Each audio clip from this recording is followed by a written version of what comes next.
drive, reaching all the capabilities, building all your hopes, dreams, and all the possibilities. It ain't rocket surgery, but maybe it is. Come on down, we're gonna sit around, we're gonna get into your business, get into your business, get into your business.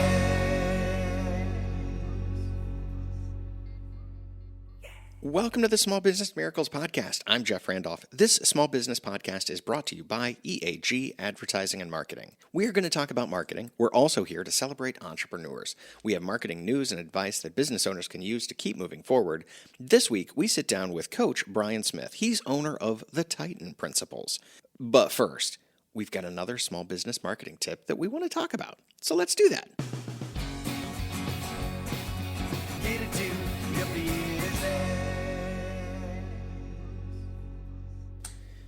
For our marketing tip section today, just a short word about how to take a step back and think about what you need to prioritize in your marketing.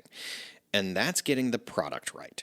But Jeff, you say, my product is right. I've formulated this product to be corrosion resistant or taste better or stay crunchy in milk because I'm using a non-nutritive cereal varnish or something. Yeah, you've done all that. You wouldn't be in business if you didn't have some confidence in your product. But over time, even if the product doesn't change itself, the experience may have changed. The tip is this: on a routine basis, experience that product the way a first-time customer might experience the product. See what their experience. As an agency, we have the advantage because that's exactly what we're doing when we start working with a new client. We find out what it's like to experience that product for the first time. And so we can give you our advice because we're walking in with, from 50 miles away with a briefcase and saying, here's exactly what you need to do. But as the owner, as someone who sees the same thing every single day, you walk in the door the same way every single time. You see all of the different things and you become numb to it. You become blind to it. We don't see how dingy the carpet looks, or we go nose blind to the smell of bring your pet to work day, or we don't go back and visit that online shopping cart or online application. So stop, take a minute, and do this on a regular basis. Do this monthly or twice a year or annually, whatever that is that makes sense for your business. Experience your product or service the way a new customer would. Can you do all the things you want to do on your website? The way it worked when you first built that thing? Check back in. Make sure that it's working exactly the way you want to. You'll be surprised what you find when you step into your customer's shoes. Make sure it's the experience you want them to have, and they'll keep coming back. And welcome back to the show. I am here with Brian Smith. He is the owner of the Titan Principles. Brian, welcome to the show. Thank you for having me. Absolutely. And give us an overview of the Titan Principles. I think maybe I should be calling you Coach every once in a while. We'll figure that out as it goes along. But we're happy to have you here. Tell us about the business. So the Titan Principles, we're a fitness and nutrition coaching company. We do online, in-person, small group. We really just focus on that one-on-one interaction and making sure that you're able to get to your goal that you want to and that you have all the support that you need. Yeah, and so you've got the physical training, but you also have nutrition because, I don't know, I've heard that these two things go hand in hand. I assume that's why you have both of those. They do. They do go hand in hand. Nutrition is a lot harder. So if you're already doing the physical aspect, you might as well just do the nutrition as well. Take the other half of it as well. Let's talk about the origin story of the business, because your website says that you discovered that humans are capable of greatness after you were faced with that desire or need to overcome asthma. Describe that journey. Yeah. So I used to have asthma as a kid. I still do, but it's not nearly as bad. When I was a kid, I never was able to run track or do mini sports. And a lot of times when I would try to do sports, the asthma would end up taking me out. Mm-hmm. And then I would just go through long months and years of not being very active. So, of course, not being active just made that worse. Makes it worse, right? Yeah. That doesn't help anything. And so I spent lots of nights in the hospital, did not enjoy it. There was days on those hospital beds where I didn't want to continue through that pain and that torture, and that haunted me, and that really convinced me to make a change and learn about how the human body works, right? And so then that made me develop a system to make small changes and do what I could do to overcome that asthma until I'm at a place where now I'm running obstacle course races without it holding me back, and also doing CrossFit challenges and other physical strength competitions as well. Fascinating. And so was it just that I don't know, light bulb moment or something where you're like, if I want this to get better, I have to do something and take that first step? Was that a difficult first step to take, or was that just I'm driven to it, the hospital beds are more than I can take? Yes. The hospital beds were a lot of motivation for me. Motivation. And so actually that's one of the reasons why many people that I see, they have already had that life or death situation where they're like, oh, this is real. I really need to change my health around. Let's talk about as you're interacting with people in the business, because this is a very customer service focused business. You're working and helping provide not only instruction but motivation for people as well. Customer service is something that is really important to you in your business, especially in that service based business. Tell us about your approach and how you stay focused on the service side of it. Well, for me, the customer is always number one. Mm-hmm. I looked at a lot of businesses, especially working odd jobs through college at Missouri State University, such as Sam's Club, Walmart, Costco, Hy-Vee, right? And a lot of those companies always put the customer first, even if they had a rule in place. They would always make sure that the customer came out happier, right? And so that really made me focus on a customer service-driven company. And to put that in practice, I really wanted to put that into what I was implementing in fitness and nutrition. Because I can imagine there may be a little bit of that conflict or rub where you want to provide service, you want to make sure that you're making somebody happy at the end of the day, but you're also motivating them to do something physically that they may not, be super excited to do. Afterward, they may feel good about it, but they also are like, oh, I hate you so much. If you tell me to do one more burpee, so help me. Like burpees and customer service to me are the two things that can be at odds. How do you wrestle with that? Yeah. So actually, we don't make people do burpees. Hey. So here's the thing: most people don't like doing burpees. If I get someone who tells me like, hey, I really like to sweat at the end of my workout. Give me something like battle ropes or some burpees. I'll make them do it because that's what they want. Yeah. Right. Most people, when they come to me, they think they're going to be doing sprints and burpees. They don't normally do that. Okay. Right. So I want something that they're going to be able to do without me. Oh, right. Yeah, so they may start off training with me in person, and I want them to find exercises that they like, that they're confident in, that they can do forever, for the rest of their lifetime. And so by training with me, at some point, they're going to move on and be training only online with less accountability and support from me. And then at some point after that, they won't be training with me. Right. And I want them to, not that I don't want to see them back, but the next time I see them, I want them to be in better physical shape. You're giving people the tools they need to have a better lifestyle, and you know that you can't always be with them all the time. That is not the best way to go. I on your blog, on social media, I read quite a bit about that intersection between technology and personal touch, or the personal training, coaching kind of thing. Technology lets us keep track of steps, and it can give us a workout plan, and apps can give us daily motivation or help us learn about what our body needs from a food and nutrition standpoint, what we should be eating. Where do we reach that limit where having a human interact with you is exactly what you need? Where does that connection happen? Yeah. I think it's no secret that I love data, right? So I am the first to set a trend and change to add more technology into my services and into fitness and nutrition. The limit where you reach that is when someone needs accountability, right? If you're trying to reach a fitness or nutrition goal, you probably need a coach. If you have years to get to that goal, then you can probably play around, use apps, use YouTube, and try to pretty much figure out how to get there by your own. If you really want to get there, like say someone has a wedding in the fall, they're not playing around. They want to get to that goal, and they're probably going to get a coach, because when life gets heavy and chaotic and your work is slamming you, you're tired at the end of the day, Right. you're probably going to skip a workout if it's just on an app.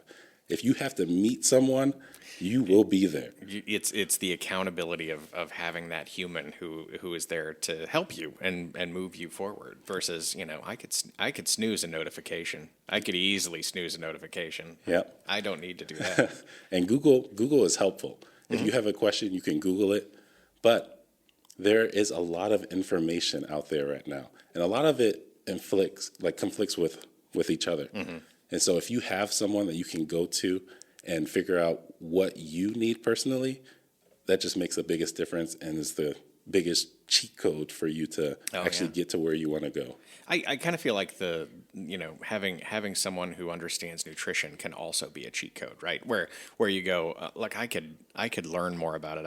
I could do my own deep dive. But if you have a credential of some sort in nutrition and you can just tell me what I need to do, that would be so much easier. Yeah. Well, human. At least what I'm happy to hear is that, hey, technology is still good. Technology can still help you and say you need to stand up and move now. But if you need that motivation, both humans and technology need to be there. Technology is awesome. So I have a 3D body scanner. Oh, yeah. And I have a InBody body fat machine, and that technology is amazing. So clients are able to come in, they get their scan. A month later, they've been working hard. Normally, they'd probably look in the mirror. They'd be like, I'm not making any progress. Well, I have the data now to show you that your measurements are slimmer, right? I can show you exactly where you slimmed up in the waist. I can show you, if you've gained muscle, if you've lost fat. And also, I, of course, tell you way more than the scale would, because that scale's probably not budging very much. No, yeah. It doesn't move a lot, and muscle weighs more than fat does. So as you take one off, you're putting the other one on. Tell me a little bit more about the 3D body scanner and you said InMotion? The InBody? InBody. Yep. So the InBody body fat machine will pretty much just break down how much water you have, how much of that is dry lean muscle, and how much is body fat. And how much of my body do they need to cut away to get a core sample like that? Is it it's non-invasive? Non-invasive. Okay, non-invasive. Yeah, you just stand on it for 20 to 30 seconds, and pretty much. So I'm not looking at what exactly your body fat percentage is. That I don't really care about.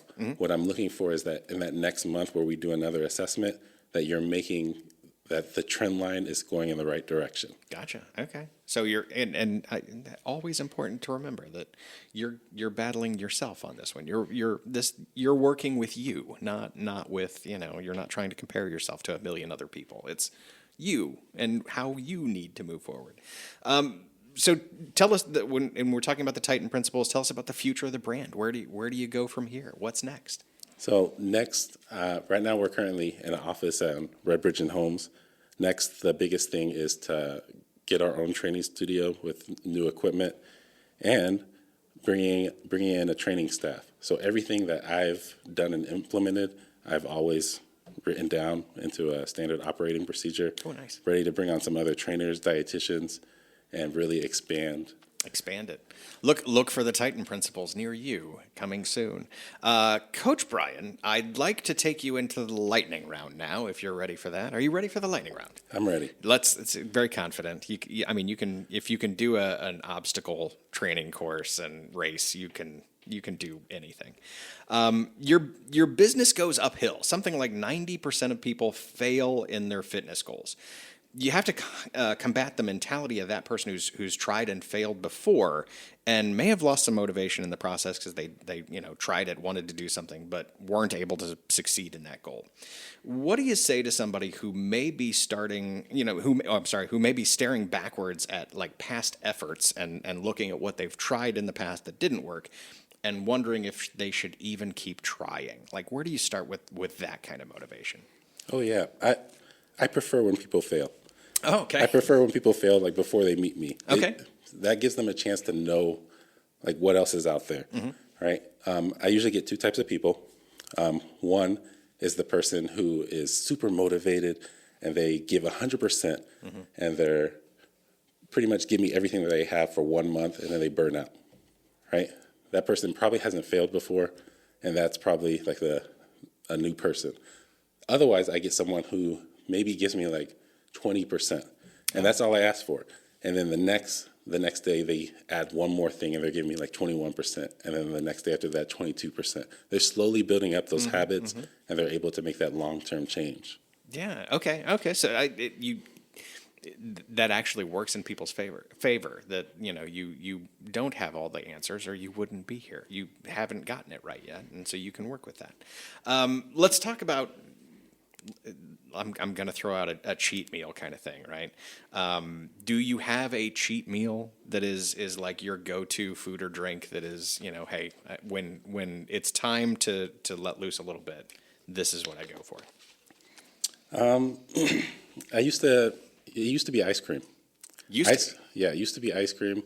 I was so hooked onto ice cream that I even put it into my diet plan. Like I calculated the calories and everything to make sure that it always fit. And I just convinced myself that, oh yeah, this is part of my bulk. Right. Like I'm just bulking up. Yeah, that bulk went on for years. But you don't have to like cut out things that you love, right? You can work this into your day, whatever that is. If ice cream is your thing, or if cookies or whatever, like things that we know are not an everyday food. There is sometimes food. You can still do that and have a good time, right? Correct. It's actually even better if you do that. Usually if someone has a craving and they like try to keep it off for like a month, then they end up actually indulging and then binging, and they have a lot more of it than we can recover from. If they just plan it out and like give into that craving like right away, then it's usually a lot less, and then it's usually easier to recover and get back up on the horse. So don't quite be so restrictive in everything. I also said cheat meal can we go ahead and expand that to a cheat day, or should you really not expand that to a cheat day where everything I want to do today is fine? I think you can always live like that. Every day could be a cheat day. I prefer if my clients didn't just like have like, okay, today's my cheat day and I get to live like The Rock eats and like have like all these pancakes. 6,000 calories. Yeah. I'd prefer if every day they're like, okay, yeah, this is okay. Or I'm going to have wine today, and now I know why, like when I step on the scale, that this has gone up, right? Yeah. Interesting. Okay. Well, and that's all very positive. I want to ask a question about one of the products that you have on your website that is a couples transformation program, and I thought that was an interesting and kind of unique way to go. Tell me about working with couples, because I can see you being just as much a counselor there as a trainer or nutrition coach or anything else. Like there can be a lot of conflict that happens when two people who love each other very much get very stressed. Yeah, couples coaching is interesting. Me and my wife do it together, so it's usually me and my wife training another couple. Oh, I think already that takes some of the burden off of there, where you don't maybe have to do that. Yeah, my wife does all the nutrition part. She's a dietitian, and I do all the fitness coaching. Usually works out pretty great, but I have had some awkward situations in the past where, say, like the husband told me that he ate a salad for dinner, and then right when I'm working with the wife, she told me like he ate an entire pizza. I'm like, how dare you? Now this is just awkward silence. Does this ever cause issues with you and your wife, where like you go home and I can't believe you're taking John's side of this whole thing, right? No, is that no? Don't. You keep it very professional. That's good. Look, do you have that? I'm curious how you celebrate a big win, because the business is going well. You've got success there. When something great happens for you, how do you celebrate that? The biggest way to celebrate it is with my family. Oh yeah, just more just family time. Yeah, just more time with family. And honestly, when we work, that's basically what we're working for, is so that we can have more time with family. As strange as that seems, good, and that keeps you fueled, keeps you energized for doing the next thing. It does. I think as entrepreneurs, we have a toxic focus to want to improve our work all the time. So I feel like having a family really pulls me in and pulls me out of there. Otherwise, I would probably be trying to work 24/7 like many entrepreneurs are. Like many entrepreneurs do. And, you know, I've in several of our interviews so far with entrepreneurs, that's been a focus that, you know, hey, I'm doing this so that I can have the kind of lifestyle with the family that I want to have. And we're just going to make that happen. I'm going to reward myself with more family time, or, you know, hey, I'll put steaks on the grill, but it's going to be at home, and it's going to be where I can relax and just, you know, soak it all in. So great. Coach Brian Smith, owner of the Titan Principles. Where can people find you if they want more information, if they want to sign up, if they want to give the couples, you know, the transformation program a go? Where do they go? Yeah, you can find me at our website, thetitanprinciples.com. Also, you can find us at FIT3, FIT3.com. It's going to lead you to the same website. And then you can also either send us an email or find us on our socials, Facebook, TikTok, YouTube, at The Titan Principles on any of those social platforms. Perfect. Coach Brian, thanks for being with us today. Yep, thanks for having me. Get it to your business.